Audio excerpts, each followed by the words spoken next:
Good afternoon po sa mga kaibigan. Ngayong hapon po pupunta nga po tayo ng bayan at bibili po tayo ng mga gamit. Meron po tayong magandang sorpresa po para po kay Kuya Tano at sa kanya pong pamilya po, no. Kaya panoorin niyo po ito mga kaibigan. Marami pong salamat. Pili ka ng Kuya Tano kung anong gusto mong lamesa. Kasi walang lamesa sa inyo. May kasamang upuan. Anong gusto mo? Ito? O ito? Yan na. Sige, bilhin na natin. Sigurado yan ang gusto mo? Para may lamesa dun sa inyong bahay, no? Kuya Tano, nandito ngayon tayo sa bayan. Bakit? Kasi napapansin ko dun sa inyo, wala kayong lalagyanan ng plato. Ngayon, pipili ka dito ng lalagyanan nyo ng plato. Tapos mamimili tayo ng mga gamit ninyo sa kusina. Brother, hindi ko naman po na kaya ang dami nyo na po nabili sa akin. Huwag ka mahiya. Regalo yan ng Panginoon sa'yo. Pili ka na. Sure ka? Maliit yan. O tingin-tingin ka muna kung anong gusto mo. Alin? Ang alin? Yan na lang. Oo nga, malaki. Sige, pakuha natin. Brother, ang hirap din po. Wala kong lalagyan ng plato. Tsaka po wala rin po kami plato. Bibili tayo ngayon, ha? Kuya Tano, pili ka na ng 10 plato.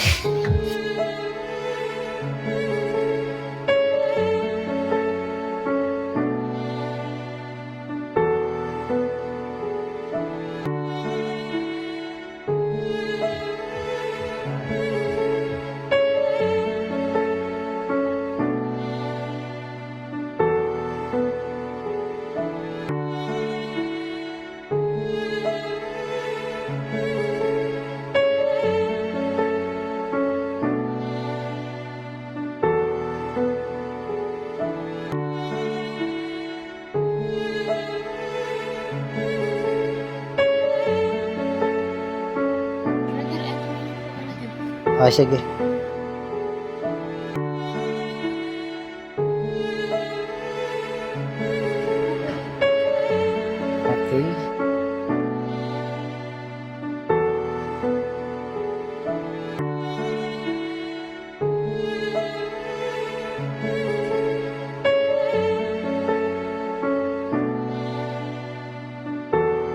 Nanay, may sasabihin si Kuya Tano ngayon sa'yo. Nanay, may surprise po sa inyo. Magandang hapon, Nanay, Kuya Tano. Ngayong hapon, Nanay, may regalo sa inyo ang Panginoon. Binilihan ko kayo ng bagong lamesa para po yan sa inyo kasi sa inyong bahay ay napansin ko walang lamesa. Bukod po dyan, Nanay, sa lamesa, sinamahan na rin natin ang 6 na upuan para pag kayo'y kakain, meron kayong magagamit. Bumili din po ako ng lalagyanan ng plato. Ito po ay para po sa inyo. Ito po ay tulong po kay Kuya Tano kasi may mga taong nagpadala at nagpaabot ng tulong para kay Kuya Tano at sa inyong pong pamilya. Siyempre, Nanay, pag may lalagyanan ng plato, dapat mayroong plato din na ilalagay. Pili din po ako, Nanay, ng tasa at baso para po sa inyo. May magagamit po kayo, no?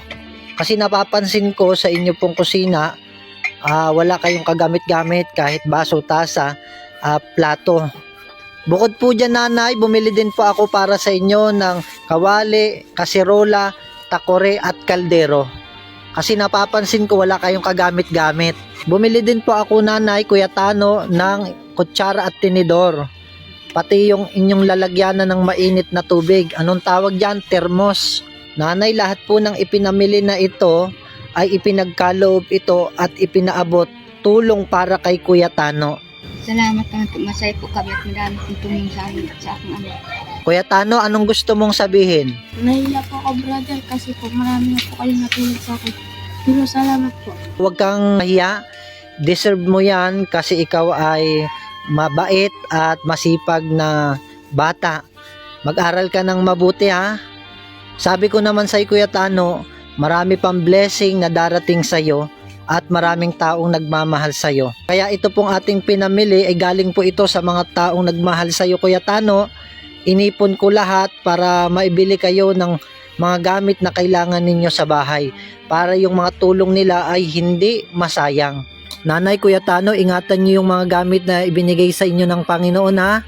Sobrang dami naman po ito, brother. Parang nakakaya na ho eh. Huwag na po kayo mahiya, nanay. Kailangan nyo yan. Deserve ni Tano na tulungan. Kaya ang hiling lamang, Kuya Tano, ng mga taong tumulong sa'yo, pagbutihin mo yung pag-aaral mo, ha.